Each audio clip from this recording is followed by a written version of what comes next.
Hai semuanya, balik lagi sama calon sarjana. Sadis, pornografi, pelecehan, rasisme, dan gak mendidik. Dan dalam video kali ini ada berbagai contoh game yang gak seharusnya diciptakan guys. Penasaran seperti apa? Hai, calon sarjana di sini kita akan jelasin beberapa game gak bermoral yang pernah diperjualbelikan. So, gak usah pakai lama lagi, siapin diri kalian dan nikmatin videonya.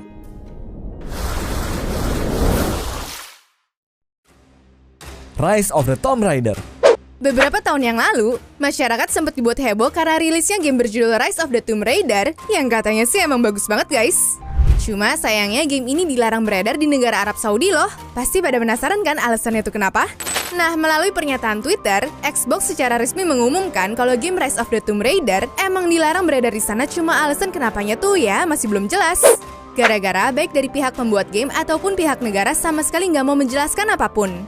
Kalau menurut beberapa spekulasi yang beredar sih, game ini mungkin diblokir sama pemerintah karena adanya peran dan pembatasan gender tradisional yang nggak dipatuhi oleh pihak pembuat game. Ada juga yang bilang kalau mungkin game itu dilarang karena nggak sesuai dengan kepercayaan agama yang dianut oleh banyak warga Arab Saudi. Gara-gara baju yang ditampilkan di permainan itu kan emang terbuka banget ya.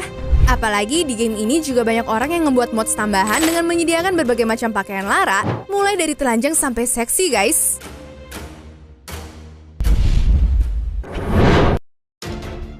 Replay.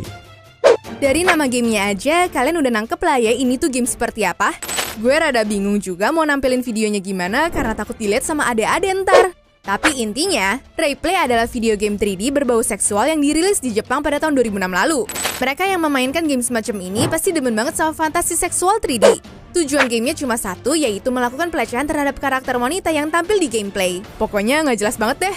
Gara-gara fakta itu, negara-negara kayak Malaysia, Thailand, Argentina sampai nge-ban game ini guys. Parah banget sih ya, udah cocok di-ban lah. Kalau dibiarin kesebar mah, pasti makin merusak moral anak-anak di seluruh dunia. Dan gue rasa game semacam ini udah jelas merendahkan martabat para wanita. Bisa-bisa juga makin menambah tindakan pelecehan seksual di dalam kehidupan masyarakat. Apalagi kalau pemainnya udah sampai kecanduan. Nggak bisa ditolak lagi tuh nafsu seksual mereka. Jadi game ini sangat berbahaya ya guys.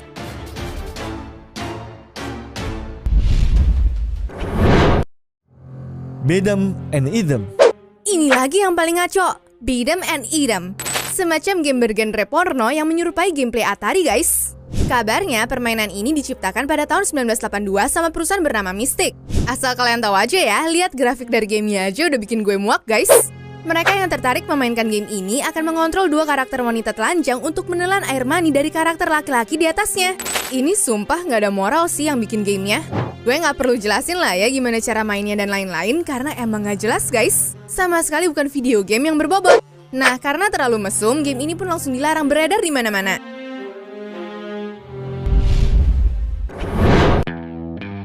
Caster Revenge. Mystic adalah game developer yang sempat merusak citra dari perusahaan Atari. Mereka selalu mengeluarkan game-game tak bermoral supaya bisa meraup untung dengan cepat. Biasanya, konsumen dari permainan mereka adalah orang-orang mesum yang emang melihat game sebagai pemuas hasrat seksual. Nah, lagi-lagi pada awal tahun 80-an, mereka menciptakan game berjudul Caster's Revenge. Video game ini mendadak viral dan booming bukan karena kesuksesannya, tapi karena menuai kontroversi.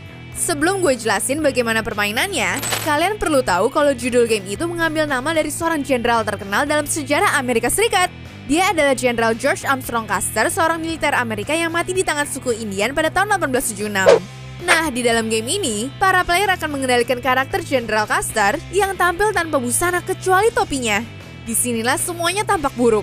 Sosok Custer kita mainkan untuk memperkosa karakter wanita Indian yang terikat di sebelah kanan layar sambil menghindari panah dari suku Indian di atasnya.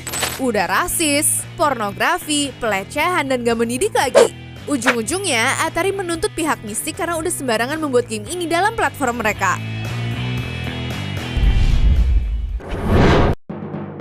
Postal. Menjadi game yang mengusung genre first person shooter, ternyata permainan bernama Postal ini dianggap gak pantas buat dimainin sama anak kecil loh.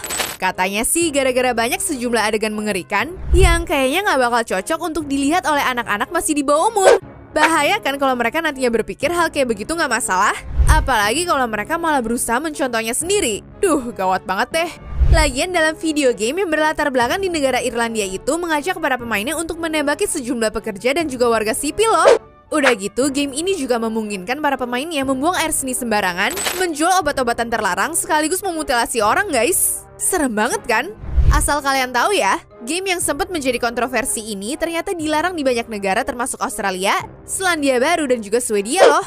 Ya, kalau ngeliat kontennya kayak begitu sih, harusnya kalian gak heran kan?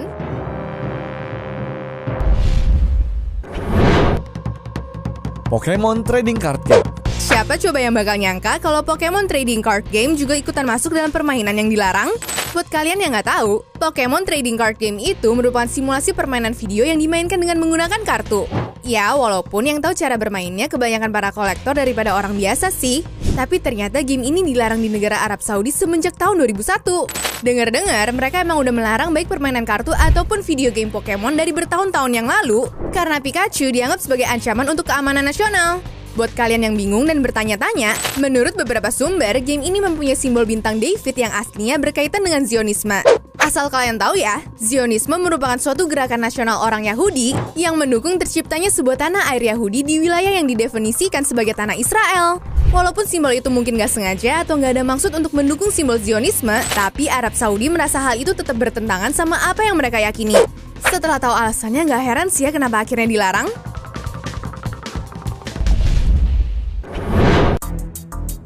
Manhunt 2. Beberapa tahun lalu, game yang dibuat oleh Rockstar Games bernama Manhunt ini sempat dilarang beredar di beberapa negara karena memperlihatkan kekerasan dan eksekusi yang cukup mendetail untuk dilihat oleh anak kecil. Bahkan saking terlalu sadisnya, Manhunt ini juga disensor berulang kali biar bisa lolos dari badan sertifikasi konten seperti ESRB. Asal kalian tahu ya, dalam game ini kalian akan berperan menjadi seorang pembunuh dan diminta untuk mengakhiri hidup orang lain dengan berbagai metode eksekusi. Serem banget kan takut dicontoh sama anak-anak? Beberapa negara seperti Inggris, Jerman, Arab Saudi, dan juga Korea Selatan akhirnya memutuskan untuk melarang game ini beredar di negara mereka, guys. Bagi mereka, game ini nantinya bisa dianggap sebagai bentuk inspirasi oleh seorang remaja untuk membunuh orang lain sesuai yang diperlihatkan sama game satu ini.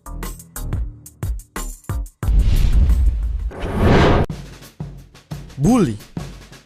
Pertama kali muncul di PlayStation 2 pada tahun 2006, Rockstar Games berhasil membuat Bully menjadi salah satu permainan yang populer di kalangan anak-anak loh. Dalam game ini, James Hopkins berperan menjadi seorang remaja nakal yatim piatu yang ditaruh di sebuah sekolah bernama Bulworth Academy. Bisa dibilang gameplay mereka emang terkesan unik dan kekerasan yang terjadi pun benar-benar terlihat seperti kisah nyata, guys. Tapi kayaknya gara-gara terlalu menceritakan tentang kekerasan yang terjadi di sekolah itu, game Bully jadi dilarang di beberapa negara seperti Brazil, Inggris, dan juga beberapa daerah di Amerika Serikat. Secara terang-terangan, mereka menolak game ini beredar karena merasa para pemainnya bisa melakukan hal kekerasan, penindasan, dan tindakan anarkis lainnya. Devotion. Tahun 2019 lalu, game developer Taiwan bernama Red Candle Games berhasil menarik gamer Tiongkok dengan permainan horor mereka yaitu Devotion. Game horor itu laku banyak di Steam dan menerima ulasan positif dari 4.000 gamer pada hari pertama rilis. Devotion sendiri adalah sebuah game dengan gameplay first person yang bertemakan cerita psychological horror. Akan tetapi, di balik kesuksesan tersebut, ada satu titik kesalahan yang membuat game ini hancur seketika. Dalam suatu momen di permainannya, ada penghinaan yang dinotis sama para gamer di Tiongkok. Kalau dalam istilah gaul di dunia game, hal kayak gini disebut Easter egg yang berarti suatu hal tersembunyi dan gak banyak diketahui sama gamer. Easter egg itu adalah jokes tentang Winnie the Pooh yang bermaksud untuk ngeledek Presiden Xi Jinping. Jokes ini sebenarnya udah ada sejak tahun 2013 di mana orang-orang suka mengolok-olok Presiden Tiongkok itu mirip sama si beruang madu. Tapi sindiran ini ditulis dalam aksara Taiwan, guys. Dan mereka yang bisa baca langsung memprotes Red Candle Game karena udah ngerendahin negara Tiongkok. Alhasil game ini pun kena ban dari Tiongkok. Anyways, cukup sampai di sini ya guys video hari ini. Sampai jumpa di video selanjutnya. Dah.